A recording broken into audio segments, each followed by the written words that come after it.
네, 여러분 안녕하세요. 네, 오늘 창세기 17장, 18장 공부하도록 하겠습니다. 창세기 17장은 하나님께서 다시 아브라함에게 그 약속을 주시는, 약속을 다시 한번 확인하시는 그런 장면이 나옵니다. 18장도 마찬가지고요. 그리고 그 할례를 행하라고 그 약속의 표징으로 할례를 행하라고 주님께서 말씀하십니다. 그 15장에 아브라함이 하나님을 믿으니 하나님께서 이것을 그의 의로 여기셨다고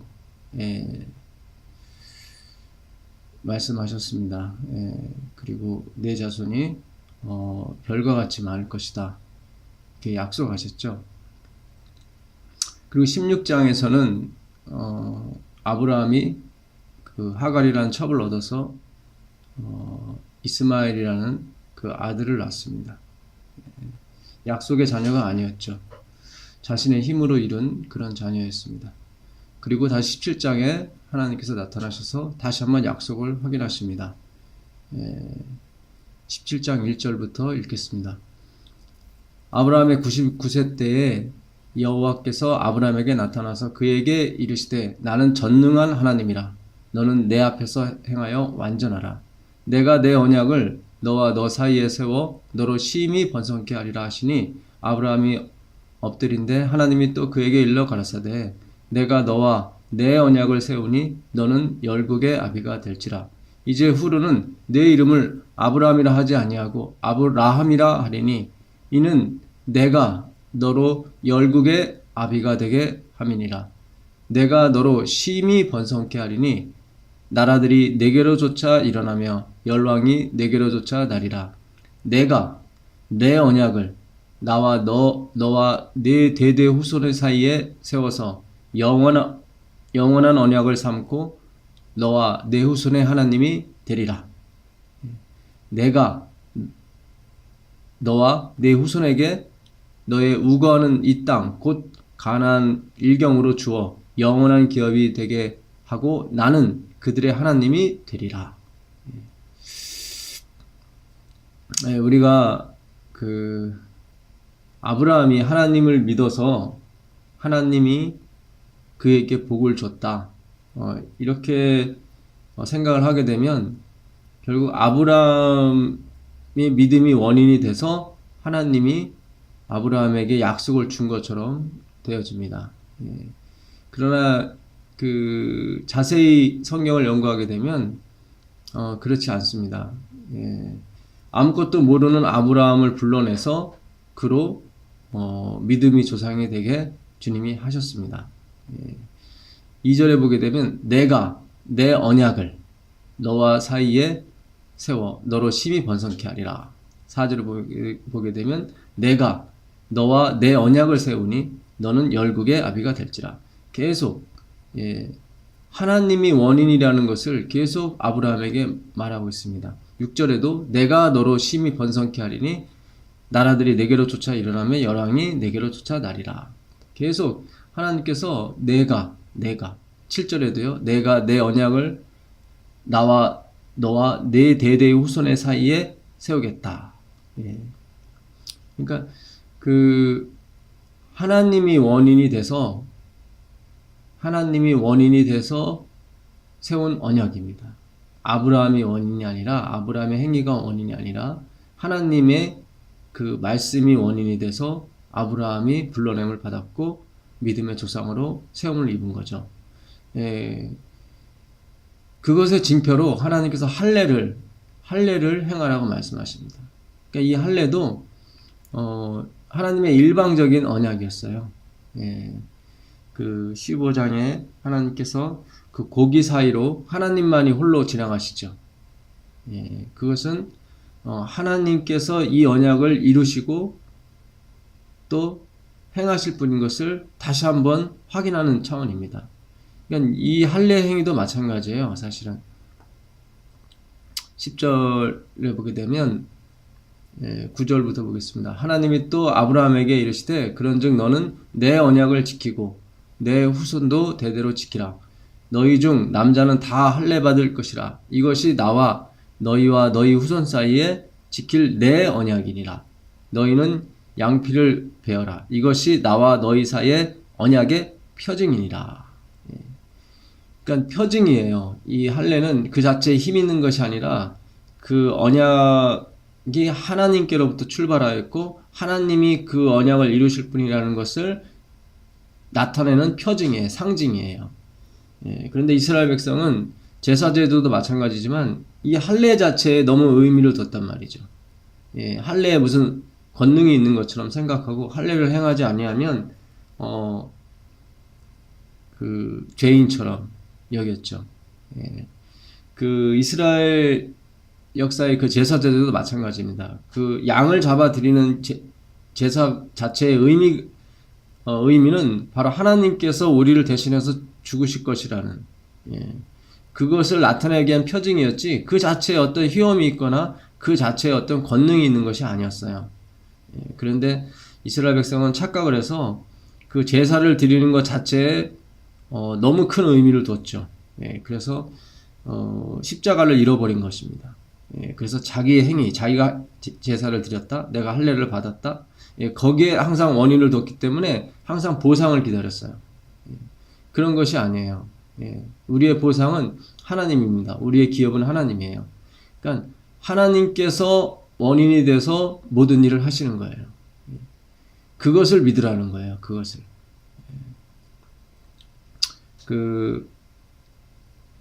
이 할례가 그 출애굽기에도 나옵니다. 출애굽기에 모세가 하나님의 부르심을 받고 그 출정을 하게 되죠. 바로 앞에 가게 됩니다. 근데 길에서 하나님이 모세를 죽이시려고 그래요. 그때 그 모세의 부인 그 십보라가 그 아들의 양피를 뱀니다. 그리고 모세가 구원함을 받죠. 그래서 피난편이라고 부르게 됩니다. 그 4장 24절 보게 되면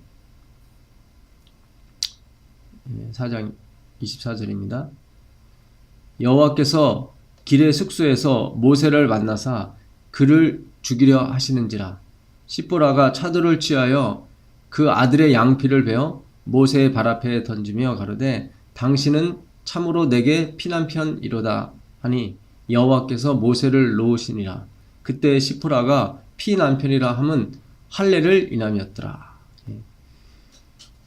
그러니까 모세도 자기 힘으로 그 이스라엘 백성을 구원하려다가 도망자 신세가 됐죠.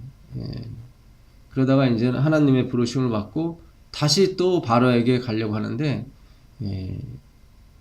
자신의 힘으로 또 이 이스라엘 백성을 구원하려고 하는 마음이 생겼던 것 같아요. 그래서 이 할례를 하나님께서 할례를 행하라고 했는데 할례를 행하지 않았습니다. 자기 아들들을. 그래서 하나님께서 죽이시려고 하시죠. 그때 십보라가 차돌, 이 차돌은 그리스도를 상징하죠. 차돌을 취하여 그 아들의 양피를 뱀니다. 그리고 모세의 발 앞에 던지며 피난편이라고 그러죠. 피로 산 남편. 그러니까 다시 한번 모세는 이 모든 일의 원인과 결과가 하나님으로부터 온다는 사실을 다시 한번 기억하고 가야 될 필요가 있었다는 거죠. 우리는 본성적으로 우리 자신이 원인이 돼서 결과를 맺으려고 하는 그런 속성을 갖고 태어난 사람들입니다. 그래서 끊임없이 자신이 능력을 키워서 어떤 일을 하나님의 일이 됐건 세상 일이 됐건 하려고 하는 거죠. 거기에서 주님은 계속 개입을 하십니다. 그것이 아니라 내가 하나님이 원인이 돼서 이 모든 일을 행하는 것이다. 그것을 잊지 말아라. 오늘날 우리에게도 주는 교훈이 많죠. 이 할례는 그 사무엘상에서도 나옵니다. 다윗이 골리앗과 블레셋 군대를 그 대적할 때도 이 할례 얘기를 해요.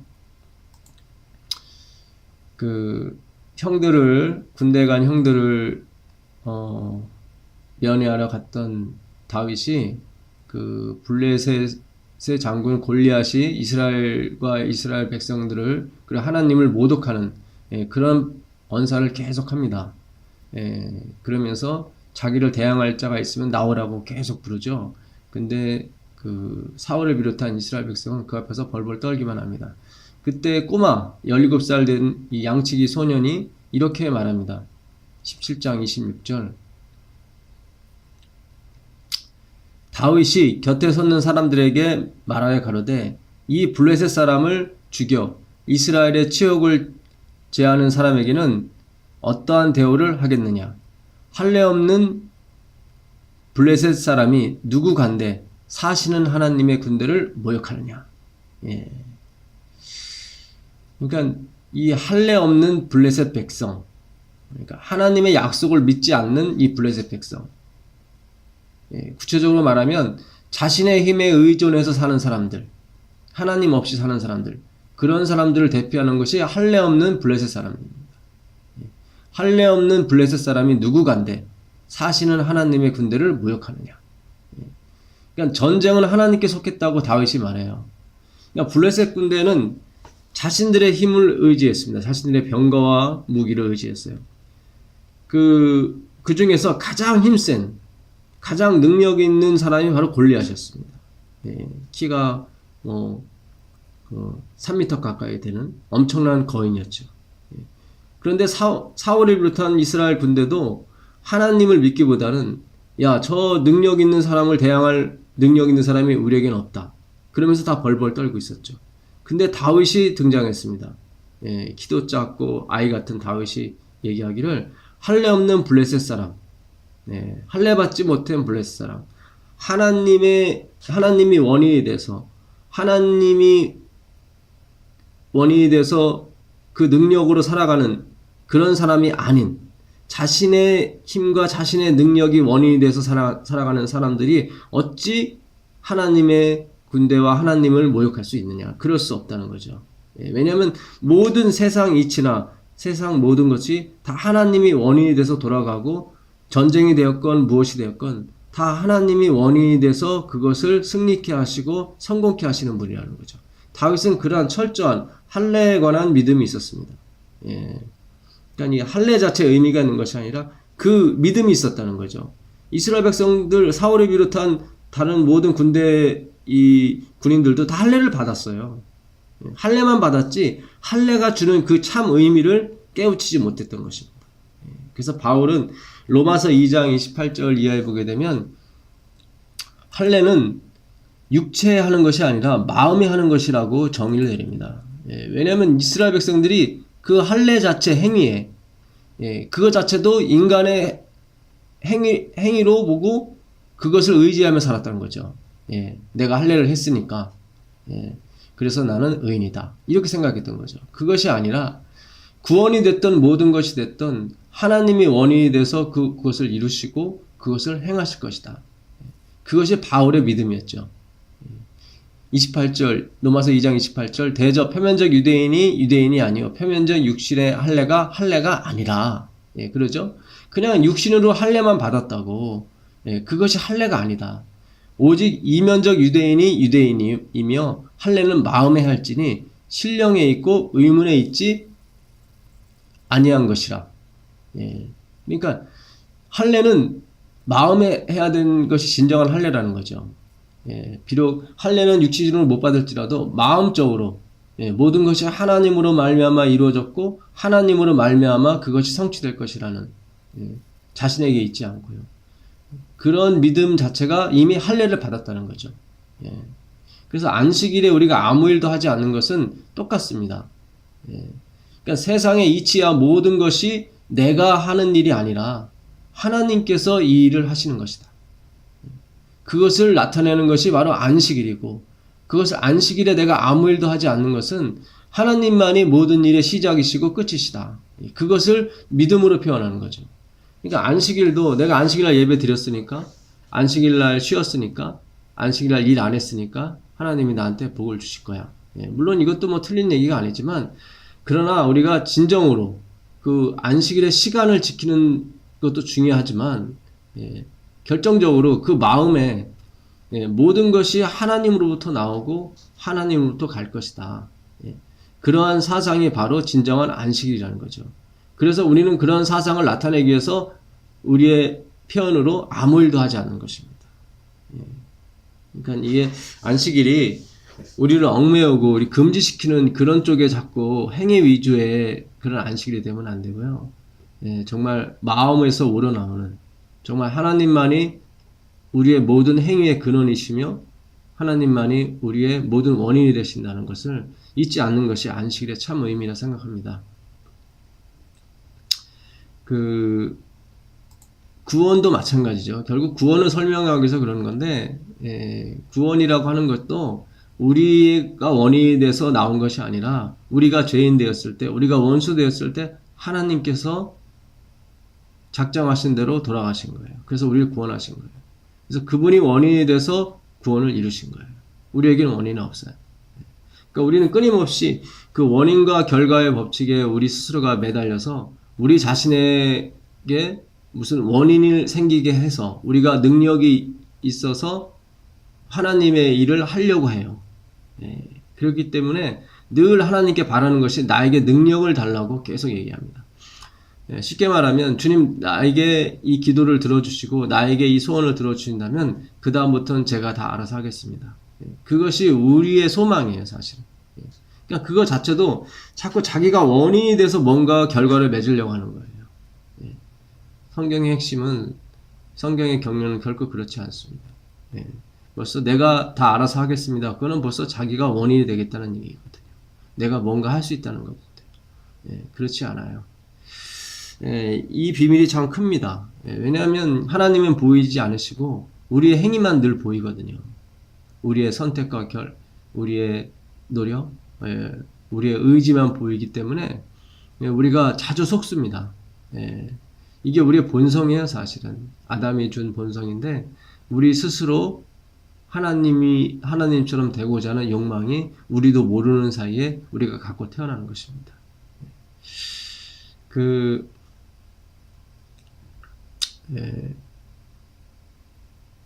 창세기 17장에서 이제 아브라함에게 하나님께서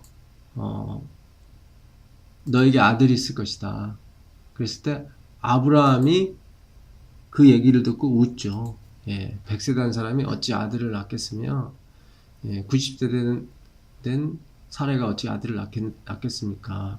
하면서 17절에 보게 되면 아브라함이 엎드려 웃으며 심중에 이르되 100세 된 사람이 어찌 자식을 낳을까?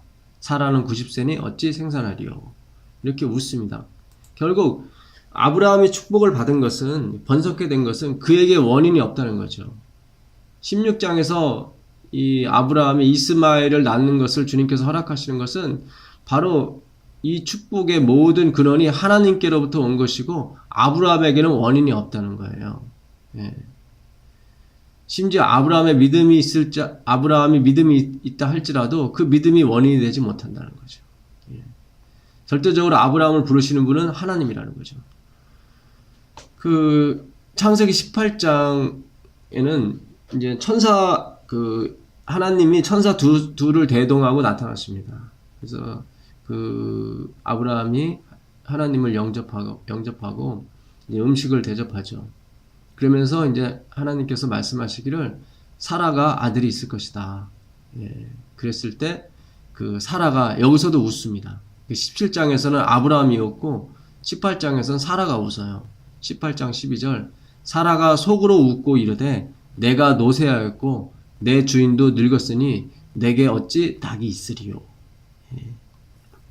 여호와께서 아브라함에게 이르시되 사라가 왜 웃으며 이르기를 내가 늙었거늘 어떻게 아들을 낳으려 하느냐.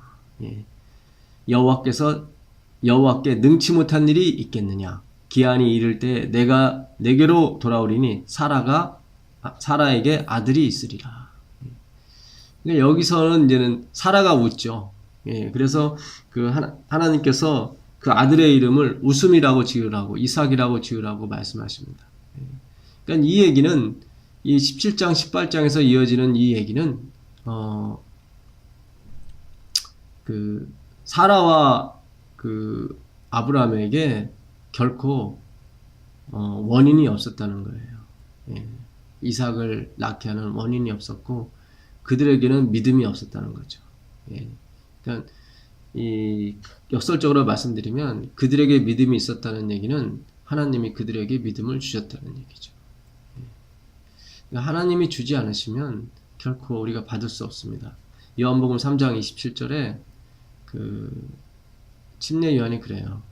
예. 하늘에서 주신 바 아니면 하나님이 주신 바 아니면 우리가 아무것도 받을 수가 없다고. 예. 바로 그러한 고백이 우리의 고백이 되어야 될 줄 믿습니다. 예. 그렇다면 그 아브라함을 왜 택하시고 아브라함을 왜 부르셨는가? 예. 그것은 그 18장 19절에 보게 되면 하나님께서 그런 말씀을 하세요. 내가 그로 그 자식과 건속에게 명하여 여호와의 도를 지켜 의와 공도를 행하게 하려고 그를 택하였나니 이는 나 여호와가 아브라함에게 대하여 말한 일을 이루려 함이니라. 그러니까 아브라함이 믿음이 있고 여호와의 도를 지켜 의와 공도를 행했기 때문에 하나님이 택하신 것이 아니라 아브라함은 이스마엘을 낳고 자기 행위로 뭔가 이루려고 하는 인간적인 그런 능력에 많이 관심을 가진 사람이었는데 하나님께서 그를 불러내셨어요. 그를 택하셨어요. 그 택하신 이유는 하나님께서 여호와의 도를 지켜 의와 공도를 행하게 하려고 그를 택하였다는 것입니다. 이는 전에 하나님께서 아브라함에게 말씀하신 것처럼 그 당신의 말씀을 이루려 함이에요. 이게 제가 전에도 말씀드렸지만 거꾸로 되면 안 되거든요. 우리가 여호와의 도를 지켜 의와 공도를 행했기 때문에 하나님이 나한테 복을 주시고 택했다라고 하는 것은 성경과 정반대되는 이야기입니다. 그러니까 하나님이 당신이 죽으셔서 우리를 구원하시고 우리를 택하셨어요. 그 이유는 뭐냐면 하나님의 법도를 의와 공도를 행하게 하려고 우리를 택하셨다는 거죠. 그래서 또 그분이 그것을 이루시고야 말 것이라는 거예요. 이 아브라함과 사라가 결국 아들을 낳지 않습니까? 100세 때. 결국 하나님이 그 일을 이루세요. 그러나 지금 17장 18장에서의 아브라함과 사라의 형편은 하나님 말씀하실 때 웃는단 말이죠. 그것이 가능하겠습니까? 그럼에도 불구하고 하나님께서 그 말씀을 이루셨다는 것은 하나님께서 역사하시는 모든 일의 결과는 그분이 원인이 돼서 행하신다는 거죠. 그것이 바로 이 창세기 17장 18장에서 우리에게 주시고자 하는 말씀입니다. 그 18장 또 후반부에 보게 되면 그 하나님과 아브라함이 대화하는 과정에서 그 소돔의 심판에 대해서 얘기를 하죠. 그때 이제 의인이 50명 있으면 소돔을 멸하시겠습니까? 45명, 40명, 30명 있으면 그러자 하나님께서 내가 10명만 의인이 있을지라도 그 성을 멸하지 않겠다고 말할 때 그 묻는 과정에서 아브라함이 그런 얘기를 해요. 18장 26절에 보면 여호와께서 가라사대 내가 만일 소돔 성 중에서 27절입니다. 아브라함이 말씀하여 가로되 티끌과 같은 나라도 감히 죽게 고하나이다. 그러니까 자기 자신을 티끌이라고 표현했어요. 그러니까 자기 자신을 잘 알았죠, 아브라함. 그게 믿음 같아요. 그게. 자기는 100세 됐고 아무것도 할 수 없고 정말 자기는 티끌과 같은 이 티끌이 바로 그 하나님이 사람을 만들 때 쓰신 그 아담아입니다. 그러니까 그 자기 자신을 분명히 알았던 것 같아요, 아브라함. 근데 하나님에 대해서는 잘 몰랐던 것 같아요. 그래서 하나님께서 아브라함에게 당신이 누군가를 계속 공부시켜주고 가르쳐주시는 과정이 바로 아브라함의 인생 같습니다. 그러니까 우리가 이 교회를 다니고 예배를 드리러 가는 것도 마찬가지예요. 우리가 하나님을 알려고 가는 거지 인간을 알려고, 인간을 연구하려고 가는 것이 아니에요. 우리는 티끌과 같은 존재예요. 알아봤자 티끌밖에 없어요. 우리는. 그리고 예배 자체에 의미가 있는 것이 아니라 할례를 마음에 받는 것처럼 내가 왜 예배를 하고 예배를 통해서 내가 하나님을 어떻게 알 것인가, 그 하나님을 알고 싶은 열망이 바로 예배에 나타나는 표출이죠. 우리가 그렇게 해야 되는데 우리는 예배를 끊임없이 참석하는 로봇을 자꾸 만들려고 하고 정기적으로 부르짖는 그런 로봇과 같은 기도를 드리게 하려고 굉장히 노력을 많이 하고 있습니다. 그렇게 가르치고 있고 그렇게 또 우리는 알고 그렇게 하려고 해요. 그것이 아니에요. 구원이라고 하는 것은 그것이 아니에요. 우리가 하나님의 자녀가 됐다는 것은 억지로 우리의 의무를 지키려고 우리가 하나님의 자녀를 만드신 것이 아닙니다. 그래서 엘렌 G 박사님도 우리가 자녀를 키울 때 한 가지 딱 부탁하고 싶은 것이 있는데 그것이 뭐냐면 자연스럽게 우리 아이를 키우라는 거예요. 화이트 부인도 우리가 계명을 의무적으로 지킨다면 그것은 진정한 계명의 순종이 아니라는 거예요. 그는 진정한 크리스찬이 아니라는 거예요. 어느 여인이 있었습니다. 근데 그 남편이 워낙 까다로운 사람이었어요. 그래서 출근할 때마다 그날 할 일을 10가지 이상 적어주는 거예요. 내가 퇴근하고 왔을 때 이걸 다 해놔야 돼. 그렇지 않으면 당신 나한테 혼날 거야. 그래서 그 부인은 굉장히 힘들었어요. 그 남편하고 사는 것이. 그런데 그 남편이 일찍 죽었습니다. 그래서 그 여인이 재혼을 했어요. 근데 재혼한 남자는 이 여인을 무척 사랑하는 거예요. 그리고 어떤 요구도 하지 아니하고 그냥 사랑을 계속 주는 거예요. 그러다 보니까 이 여인이 그 남편을 위해서 집안일을 열심히 하게 되었습니다. 남편의 사랑을 많이 받다 보니까 그 집안일이 이렇게 힘들지 않았어요.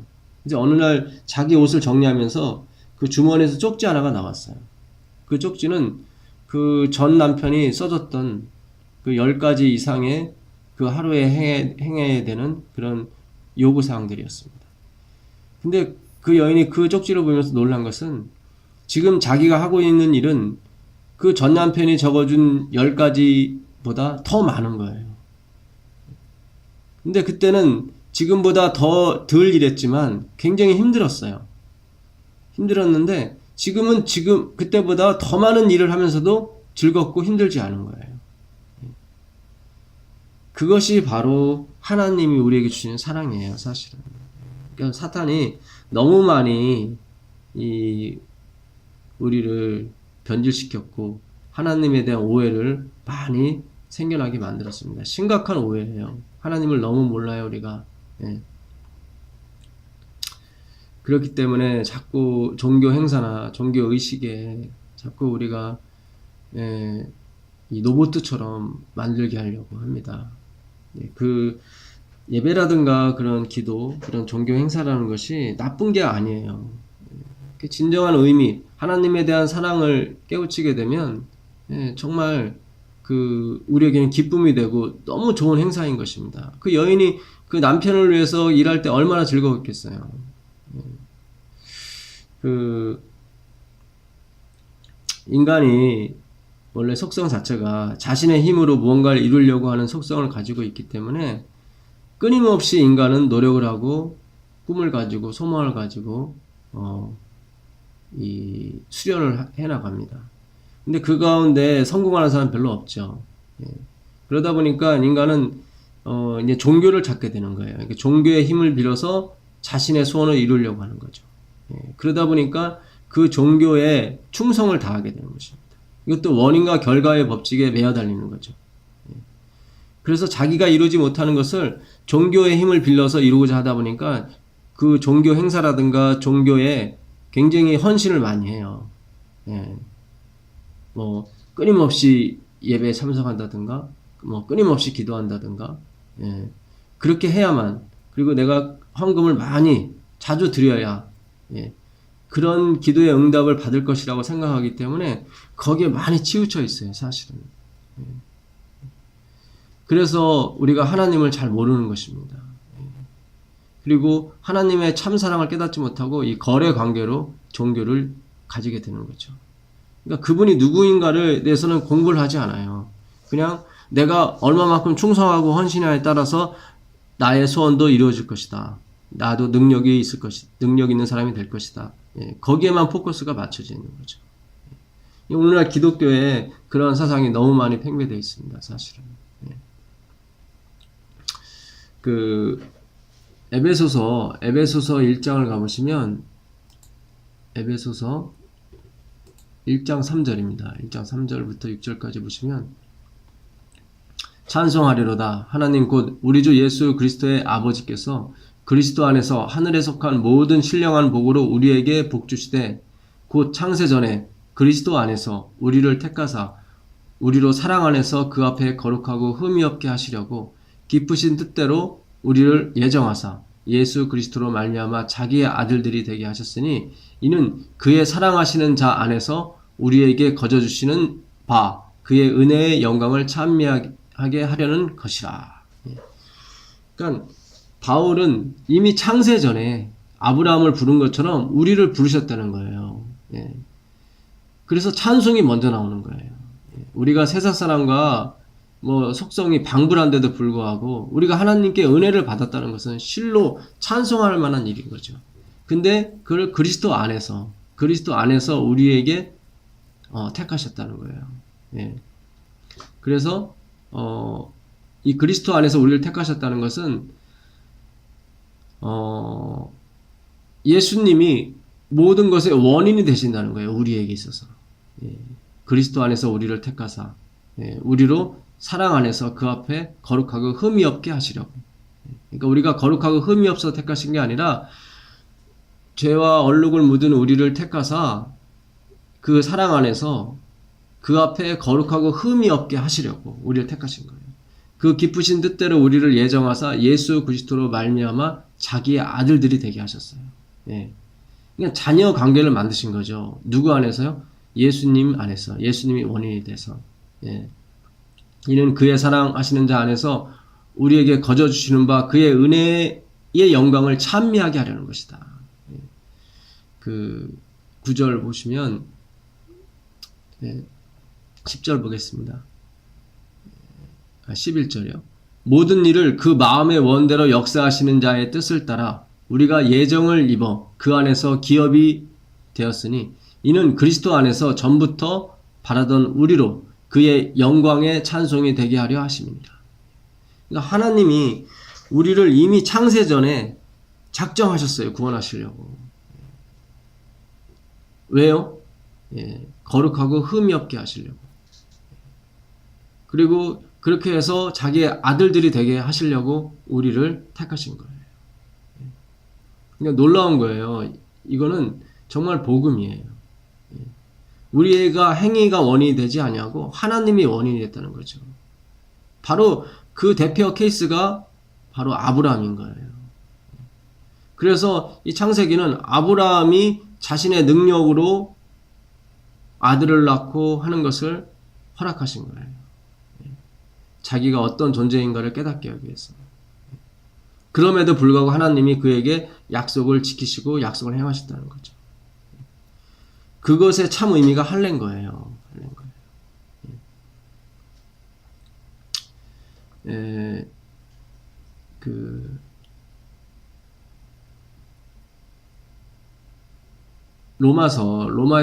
로마서에 가면 아까 여기 에베소 1장 11절 모든 일을 그 마음의 원대로 역사하시는 자 이분이 누구예요? 하나님이에요.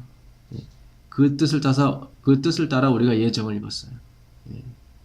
그러니까 이렇게 되면 하나님이 다 작정하시고 하나님이 계획하시고 부르셨는데 그럼 우리가 할 일은 무엇이고 우리의 책임은 무엇인가? 우리에겐 자유의지가 있는데 이런 질문에 우리가 쌓이게 됩니다. 사실은. 이제 그것 때문에 자꾸 이 하나님의 은혜와 충돌을 빚어요. 우리가. 그리고 자꾸 의심하죠. 하나님의 은혜를 의심해요. 로마서 7장에 가보겠습니다. 로마서 7장에 가보시면 21절로 보겠습니다. 21절로 보시면 바울의 고백이 나오죠. 로마서 7장. 그러므로 내가 한 법을 깨달았나니 곧 선을 행하기 원하는 나에게 악이 함께 있는 것이로다. 내 속사람으로는 하나님의 법을 즐거워하되 내 지체 속에 한 다른 법이 내 마음의 법과 싸워 내 지체 속에 있는 죄의 법 아래로 나를 사로잡아 오는 것을 보는도다. 오라 나는 공고한 사람이로다. 이 사망의 몸에서 누가 나를 건져내랴. 그러니까 우리 인간의 속성은 끊임없이 원인과 결과의 법칙에 의해서 살으려고 해요. 그래서 내가 내 지체 속에 죄의 법이 있는데 이것과 싸워서 내가 이기려고 하죠. 그러니까 내가 원인이 돼서 내가 싸워서 이겨야만 내가 의로워지는 경지에 오른다고 생각한단 말이죠. 그래서 우리는 끊임없이 싸우지만 결국은 그 죄의 법 아래로 우리가 지고 들어갑니다. 그래서 우리가 사망의 몸이 된 거죠. 그러니까 결코 이길 수 없는 몸이 됐다는 얘기죠. 그러다가 바울이 그리스도를 만나게 되죠. 8장 1절에 보게 되면 그러므로 이제 그리스도 예수 안에 있는 자에게는 결코 정죄함이 없나니 이는 그리스도 예수 안에 있는 생명의 성령의 법이 죄와 사망의 법에서 너를 해방하였습니다. 생명의 법과 죄와 사망의 법이 나와요, 여기. 그러니까 전에 죄됐던 것이 결코 죄가 되지 않는다는 거죠. 그리스도 예수 안에서. 이건 우리가 방종을 의미하고 마구마구 죄를 지어도 된다는 그런 뜻이 아니라 우리가 예수 안에 있기 때문에 우리는 결국 죽고 그리스도께서 우리 안에 살아계셔서 움직이기 때문에 결코 우리가 그렇게 마음대로 행할 수가 없습니다. 우리가 그리스도의 뜻대로 살겠다고 서약하고 침례를 받고 그를 우리의 주인으로 하나님으로 모셨기 때문에 거기에 동의를 했기 때문에 우리가 주님의 뜻대로 움직이게 됩니다. 사실은. 근데 여기서 생명의 성령의 법이 나오고 죄와 사망의 법이 나와요. 죄와 사망의 법은 계약으로 이루어진 법이에요. 이 세계는 법치국가입니다. 법이 있기 때문에 내가 법을 지키지 않으면 징벌을 받고 법을 지키면 징벌을 받지 않습니다. 그게 죄와 사망의 법이에요. 내가 원인이 되지 못하면 징벌을 받습니다. 내가 원인이 된다는 것은 내가 법도를 잘 지키게 되면 보상을 받는 거죠. 근데 우리는 그런 법에서 벗어난 거예요. 해방이 됐어요. 생명의 성령의 법은 이제 예수 그리스도로 말미암아 우리가 하나님의 아들들이 됐단 말이죠. 하나님이 작정하셔서 아드님을 죽이시고 우리를 그의 다 그 속전으로 사셨어요. 그래서 그의 것이 됐단 말이죠. 생명을 드리시고 그래서 우리가 예수 안에 있게 됩니다. 예수님 것이 되는 거죠. 그래서 예수님 안에 있기 때문에 예수님의 지체가 됐기 때문에 이제 우리는 하나님의 아들들이 된 거예요. 그래서 이제는 부자지간의 관계의 법이 적용되는 거예요. 그래서 이 세상에서 죽을 죄도 우리 가정 안에서는 죽일 죄가 되질 않고 세상에서는 아무것도 아닌데 가정에서는 또 죽일 죄가 되는 게 있어요. 이게 사람을 죽이고 온 아들을 대신해서 엄마가 얘는 죽이지 말고 나를 죽이라 그렇게 말하지 않습니까? 근데 우리가 또 그 엄마가 밥 먹다가 쩝쩝대거나 자식이 쩝쩝대거나 다리를 떨고 먹으면 되게 또 혼내요. 그러니까 세상에서는 별것도 아닌 일인데 혼낼 수 없는 일인데 이 가정에서는 또 혼내게 된단 말이죠. 그것이 생명의 성령의 법이에요. 그것은 뭐 징벌의 의미가 아니라 부모는 살인자를 용서해주는 마음도 있지만 또 별것도 아닌 일을 또 혼을 내는 경우도 있어요. 그러니까 이게 징벌의 차원이 아니에요. 세상은 징벌의 차원인데 원인과 결과의 법칙에 의해서. 근데 이 예수님 안에서는 하나님의 자녀가 됐기 때문에 이제는 교육의 차원으로 가는 거예요. 교육의 차원.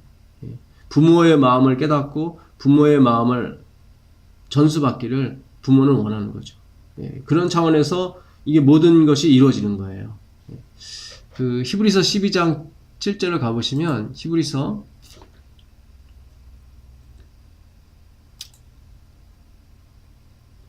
12장입니다. 12장 7절입니다.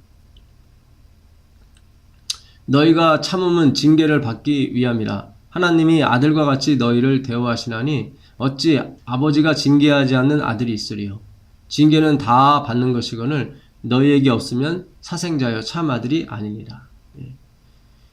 그러니까 여기서 말하는 징계는 징벌의 의미가 아니에요. 여기에 이제는 헬라어 단어인데, 이 헬라 원어상에는 이게 자녀 만들기라는 그런 뜻이 있어요. 징계가 아니라 자녀 만들기. 그러니까 훈육하다, 교육하다. 예, 그런 뜻이 있습니다. 훈련하다, 자녀 만들기. 그러니까 우리가 그리스도 안에 있으면 죄와 사망의 법에서 해방이 되고 이제 생명의 성령의 법으로 들어가는데, 하나님이 자기 아들들이 되게 했으니까 거룩하고 흠이 없게 하시려고 우리를 교육하시는 거예요. 때로는 그것이 징벌처럼 보일지라도 그건 징벌이 아니에요. 교육시키시는 거지, 훈련시키는 거지. 근데 우리는 자꾸 착각을 해요. 하나님이 나를 징벌하셨다, 이렇게 말하는데 그것이 아니에요. 이제는 자녀가 됐기 때문에 살인자도 용서하시는 하나님이 되시는 거예요. 그러나 사소한 것이라도 하나님이 징계할 수 있어요. 그거는 징벌적인 차원이 아니라 교육적인 측면이죠. 그런 교육이 없다면 우리는 참 아들이 아니라는 거예요. 때로는 우리가 아주 가난하게 될 수도 있고요. 때로는 우리가 질병을 앓을 수도 있고요. 때로는 우리가 고난받을 수도 있습니다. 그거는 징벌의 차원이 아니에요. 우리가 자꾸 이걸 징벌의 차원으로 여기기 때문에 그 간증이나 하는 모든 것들을 보게 되면, 내가 하나님께 이렇게 충성했더니 하나님이 나한테 복을 주셨다, 내가 충성을 못했더니 하나님이 나를 벌하셨다, 이렇게 하나님을 미신적인 하나님으로 묘사할 때가 많습니다. 사람들은 또 관심이 많아요, 그것에. 왜냐면 자기가 원인이 돼서 말하는 거기 때문에 다 흥미로워해요. 재밌죠. 스스로의 힘으로 스스로가 어떤 공적을 쌓아나가서 성공을 한다는 것은 우리에게 참 매력적인 일입니다. 근데 거기에 하나님이 없어요. 하나님이 빠졌어요. 우리가 이 신앙 다시 쌓기를 사실 시작해야 됩니다. 정말 성령께서 오셔서 우리가 하나님의 자녀라는 거, 그 사실을 잊어버리지 말아야 되는데, 우리가 때때로 그걸 잊어버릴 때가 많아요. 사실 로마서 8장에 가보시면 바울이 그런 얘기를 합니다. 31절, 32절에 하나님이 우리를 위하시면 누가 우리를 대적하겠느냐. 하나님이 우리와 함께 하시면 누가 우리를 정죄할 것이냐. 결코 그럴 수 없다는 거죠. 왜냐하면 아들이기 때문에 그런 거예요. 아들이기 때문에. 그런즉 이 일에 대하여 우리가 무슨 말 하리요? 31절입니다. 만일 하나님이 우리를 위하시면 누가 우리를 대적하리요? 자기 아들을 아끼지 아니하시고 우리 모든 사람을 위하여 내어주시니가 어찌 그 아들과 함께 모든 것을 우리에게 은사로 주지 아니하시겠느냐. 그러면서 35절에 누가 우리를 그리스도의 사랑에서 끊으리요? 환난이나 공고나 핍박이나 기근이나 적신이나 위험이나 칼이랴. 기록된 바. 그러니까 누가 우리를 그리스도의 사랑에서 끊을 수 있겠느냐는 거예요. 하나님이 자기를 죽여서 우리를 사랑하셨는데 그 사랑을 끊을 사람이 아무도 없다는 거죠. 내가 확신하노니 38절입니다. 사망이나 생명이나 천사들이나 권세자들이나 현재일이나 장래일이나 능력이나 높음이나 깊음이나 다른 아무 피조물이라도 우리를 우리 주 예수 그리스도 예수 안에 있는 하나님의 사랑에서 끊을 수 없다. 그러니까 우리가 하나님을 사랑하는 사랑이 아니라 하나님이 우리를 사랑하는, 예수님이 우리를 사랑하는 사랑을 그 어떤 것도 끊을 수 없다는 거예요. 심지어 사망이 됐더라도 끊을 수가 없는 거예요.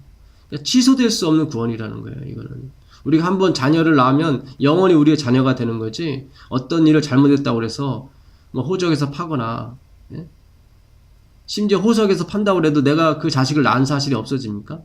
아니, 안 없어져요. 이것이 바로 우리에게 주시는 복음이에요. 사실은 놀라운 거죠. 왜 저 사람들은 택하지 않으셨고 왜 나를 택했는가는, 이건 실로 기가 막힌 거예요. 지금 내 자녀가 있지 않습니까? 은영이라는 제 딸이 있는데 은영이가 만약에 제 딸이 돼서 구원을 받는다면 은영이에게는 정말 이게 심려망측한 거예요. 다른 구원받지 못하는 아이들과 별반 다를 것이 없는데 왜 나는 아빠의 딸로 태어났을까? 이거는 정말로 이건 섭리고 기가 막힌 일이죠. 우리가 이 은혜 속에 들어왔다는 거예요. 우리가 이 은혜 속에 이 은혜를 입었다는 거예요. 그러니 얼마나 감사하고 얼마나 고마워요. 주님이 이것을 알아가는 거예요. 이 하나님에 대해서 알아가는 거예요. 어찌 하나님이 이럴 수가 있을까? 나 같은 죄인도 받아주시고 하나님 자녀 삼아 주신 거에 대해서. 그리고 결코 그 자녀됨이 취소될 수 없는 거예요. 그러니까 우리의 책임은 구원에 관한 책임이 아니라 그 사랑에 반응하는 책임이에요. 사랑에 반응하는 거. 그 하나님을 알면 알수록 너무 좋은 거예요, 그분이. 그래서 아까 그 여인처럼 남편의 사랑을 듬뿍 받기 때문에 그가 하는 모든 일, 집안일이라든가 모든 사회적인 자녀를 키우는 일이 하나도 무겁지 않은 거예요. 수고하고 무거운 짐자들아 다 내게로 오라. 내 멍에는 쉽고 가볍다고 말씀하시잖아요. 왜요? 그리스도의 사랑을 듬뿍 받기 때문에 그래요. 그것이 바로 하나님을 아는 것입니다. 이 창세기 17장 18장에서도 아브라함에게 하나님께서 그걸 알려주시고 하시는 거예요. 그래서 그거를 알게 하셔서 그로 하여금 하나님의 법도와 그 의로운 법을 지키기에 부족함이 없도록 만드시는 거죠. 그 사랑이 그것을 하게 만들어요. 우리가 어떤 여인을 사랑하게 되면 누가 말하지 않아도 내가 그 여인을 위해서 선물을 준비하고 어떤 이벤트를 준비하고 그리고 여러 가지 일을 도와주려고 하고 하는 것이 하나도 우리에게 짐이 되질 않습니다. 우리가 예배드리고 기도하고 성경 보고 찬미하는 것이 하나님을 알게 되면 하나도 어려운 것이 아니에요. 근데 우리가 전자를 모르고 이것을 원인과 결과의 법칙에 의거해서 내 소원을 이루기 위해서 하나님께 충성하는 하나의 징표로 나의 행위의 징표로 삼는다면 그건 또 다른 할례가 돼버리는 거예요. 의미 없는 할례. 그래서 우리가 이 할례를 마음에 받아야 되는데 그 할례는 하나님께서 일방적으로 세우신 언약이며 축복의 언약이죠. 나의 행위와 상관없이 나의 어떠함에 상관없이 하나님께서 일방적으로 우리에게 복을 주시고자 우리를 자녀 삼으시고 우리를 택하신 거예요. 근데 그 목적이 뭐냐면 하나님의 의와 공도를 행하게 하시려고 그 앞에 거룩하고 흠이 없게 하시려고 우리를 세우셨어요. 그래서 하나님은 우리로 뭐하게 하십니까? 교육시키세요. 징계하세요. 그건 징벌적 차원이 아니에요. 하나님의 사랑의 마음을 전하기 위한 그런 차원이지 결단코 우리를 징벌하기 위해서 하나님께서 벌 주시는 것이 아닙니다. 그래서 우리가 하나님의 자녀가 됐기 때문에 언제나 안심하고 그리고 우리에게 일어나는 모든 환난이나 공고가 있을지라도 우리는 그분을 믿기 때문에 왜냐면 우리 아버지니까 우리가 능히 주님의 사랑 안에서 그 환난과 핍박과 공고를 이길 줄 믿습니다. 그것이 바로 그리스도인들이에요. 오늘 창세기 17장 18장을 통해서 우리가 하나님을 조금 배웠습니다. 앞으로 예수님께서 더 많이 알려주시고 더 많이 깨닫게 해주셔서 정말 취소될 수 없는 구원, 주님의 놀라우신 선택, 주님의 놀라우신 그 은혜, 우리가 다시 한번 경배와 찬양을 드리는 그런 교인들이 되었으면 좋겠습니다. 네, 감사합니다.